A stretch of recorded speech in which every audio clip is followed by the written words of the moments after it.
ओम नमस्कार। हमारे चैनल में आपका स्वागत है। नमस्कार। आपका नाम? नीलेश प्रभाकर राउत। आज जो आप इसको ओपनिंग किया उसके बारे में। आजाद समाज पार्टी एक बुलंद आवाज है। एडवोकेट चंद्रशेखर आजाद जी जो विश्व विख्यात है, नगीना सांसद है, उनके अध्यक्षता में मुझे आज नागपुर महानगर पालिका 2025-26 चुनाव लड़ने का मौका मिला हुआ है। चंद्रशेखर भाई आजाद ने हमें समर्थन दिया हुआ है ताकि नागपुर से हम लोग खड़े हो जाए। और ये पहला टाइम है जो हम लोग नागपुर महानगर पालिका में भाई चंद्रशेखर आजाद नागपुर महानगर पालिका से हम लोग काफी शिक्षित उम्मीदवार इस बार खड़े किए हुए। और हम इलेक्शन इसलिए लड़ना चाहते हैं, बसपा, कांग्रेस और बाकी लोगों ने जितने भी काम किए हुए वो समाज को दिख रहा है। एजुकेशन दिन ब दिन बढ़ रहा है, पानी का बिल लोगों का बढ़ रहा है, इलेक्ट्रिसिटी बिल लोगों का बढ़ रहा है, लोगों को सुविधाएं नहीं मिल रही। हमारा काम है लोगों तक मैक्सिमम से मैक्सिमम सुविधाएं पहुंचाना। जो हमारा 125 करोड़ वाट का बजट है वो हमको यहाँ पे यूटिलाइज करना है ग्राउंड लेवल तक, ताकि सुविधाएं लोगों तक पहुंचे। सिर्फ ये सुविधाएं मंत्रियों के घर तक नहीं होनी चाहिए, ये सुविधाएं नॉर्मल साधारण से साधारण लोगों के घर तक सारी सुविधाएं पहुंचनी चाहिए। ये हमारा ऑब्जेक्टिव और मिशन है। और इसके अलावा चंद्रशेखर भाई ने आपको ये अवसर दिया है, क्या क्या क्या काम करोगे? ओके, चंद्रशेखर भाई ने हमें एक विश्वास देखा हुआ है, एक कॉन्फिडेंस देखा हुआ है, शिक्षित उम्मीदवार देखा हुआ है। हमारे टोटल नागपुर में 12 उम्मीदवार खड़े हुए हैं, जिसमें से 4 पीएचडी होल्डर है, 8 इंजीनियर्स है और 2 वकील है। आप जान सकते हो चंद्रशेखर भाई ने हम लोगों ने एक विजन देखा हुआ है ताकि शिक्षा एक बाबा साहब भी बोलते हैं, शिक्षा जो पढ़ाई करेगा, जो शिक्षा लेगा वही धार सकता है, राइट। धार सकता है इसमें जो आपके मुद्दे है संसद तक लेके जाना, नगर पालिका तक लेके जाना, विधानसभा तक लेके जाना, ये कौन लेके जाएगा? एक अनपढ़ 8वीं पास या 8वीं फेल नेता आपके मुद्दे कभी भी विधानसभा में नहीं रख सकता है। वो आपको सोशल जस्टिस, इकोनॉमिक जस्टिस नहीं देख सकता है, राइट। तो इसीलिए हमारे नगर के लोगों ने मुझे समर्थन दिया हुआ है।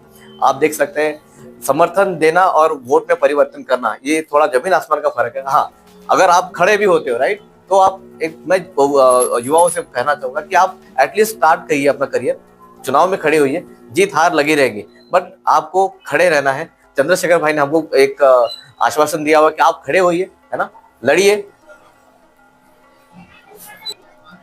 देखा गया है अभी कि आने वाले इलेक्शन को देखते हुए 2 तारीख को खेती करने वालों के लिए 2 लाख रुपए फिर बीजेपी ने इलेक्शन के दौर में पास करवाया है। तो ऐसे में क्या हो सकता है, बीजेपी ऊपर आ सकती है? वो 2 लाख दे या 10 लाख दे, ये सब मानसिकता के ऊपर डिपेंड है। अगर मैं एक काश्तकार हूँ, मुझे अगर सिर्फ वो इलेक्शन के टाइम पे मुझे 5,000 10,000 दे के मुझे अगर खुश करना चाहते हैं तो ये गलत विचारधारा है। लोगों को इसके बारे में सोचना पड़ेगा। अगर 5-10 हजार से बीजेपी जीत के आती है तो आज के 5 साल तक बीजेपी राज करेंगी और 5 साल तक किसानों को जो हम लोग कापूस बोलते हैं मराठी में, कपास जिसको हम लोग बोलते हैं, उसको आज भाव पता है कितना मार्केट में? 7,300 रुपए। 7,300 रुपए क्विंटल, जो कि भाव होना चाहिए 11,000 रुपए। इसके लिए कौन लड़ेगा संसद में? क्या नेता को कभी देखा है आपने जो कापूस के लिए लड़ा हुआ है, तुअर की दाल के लिए लड़ा हुआ है? नहीं लड़ेगा, क्योंकि उसका घर तो चल रहा है। आपको एक जमीन से हुआ जड़ा हुआ कार्यकर्ता ही जो संसद तक जा सकता है। तो हम लोग ये आवाज उठाएंगे, नगर पालिका में भी उठाएंगे, अगर हमारी सीटें विधानसभा तक जाती है तो हम लोग वहां पे भी उठाएंगे। जनता से क्या आह्वान रहेगा अभी आपके? जनता से ये आह्वान रहेगा कि आप सिर्फ हत्ती, पंजा और कमल देख के वोट ना करें।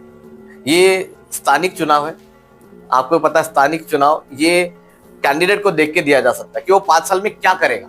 और हमारे पास एक 5 साल में क्या करने का ब्लूप्रिंट है कि भैया 1 साल में हम लोग 125 करोड़ कहाँ पे डालेंगे? शिक्षा में डालेंगे। 125 करोड़ डालेंगे हम लोग एजुकेशन में, 125 करोड़ डालेंगे हेल्थ में, right, infrastructure development, rural development, right, ताकि आपके पास सुविधाएं ज्यादा पहुंचे।